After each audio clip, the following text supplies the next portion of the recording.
இந்த வீடியோவில் இப்போ என்ன பார்க்க போகிறோம்னா 2021 திருத்தணி சட்டமன்ற தொகுதியில் யார் வெற்றி பெற்றாங்க, எவ்வளோ ஓட்டு வாங்கினாங்க நம்ம இந்த வீடியோவில் பார்க்க இருக்கிறோம். வாங்க வீடியோக்குள்ளே போகலாம்.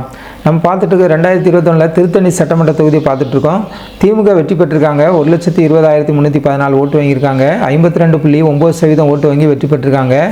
ரெண்டாவது இடத்துல யாருன்னா அதிமுக 91,061 ஓட்டு வாங்கியிருக்காங்க. 39.43% ஓட்டு வாங்கி ரெண்டாவது இடத்துல இருக்காங்க. மூன்றாவது இடத்துல நாம் தமிழர் கட்சி 12,007 ஓட்டு வாங்கியிருக்காங்க. 5.20% ஓட்டு வாங்கி மூன்றாவது இடத்துல இருக்காங்க.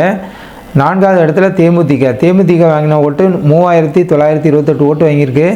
1.70% ஓட்டு வாங்கியிருக்கிறத பார்க்குறோம்.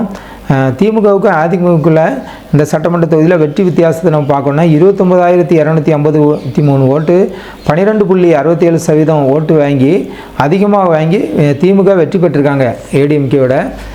டோட்டலாக பதிவான வாக்குகள் இந்த சட்டமன்ற தொகுதியில் எடுத்துக்கிட்டோம்னா 2,30,959 ஓட்டு பதிவாகிருக்கு. 79.47% ஓட்டு பதிவாகிருக்கிறத பார்க்குறோம். ஓட்டு போட தகுதியானவர்கள் 2,90,624 பேர் ஓட்டு போட தகுதியானவங்க. ஆனால் ஓட்டு போட்டவங்க 2,30,959 பேர் ஓட்டு போட்டிருக்காங்க. நம்ம பார்த்த எல்லாமே திருத்தணி சட்டமன்ற தொகுதி 2021 நடந்ததை பார்த்துருக்கோம். ஜனநாயகம் டிவி சேனலுக்கு புதியவராக இருந்தால் ஜனநாயகம் டிவி சேனலை சப்ஸ்கிரைப் பண்ணுங்கள்.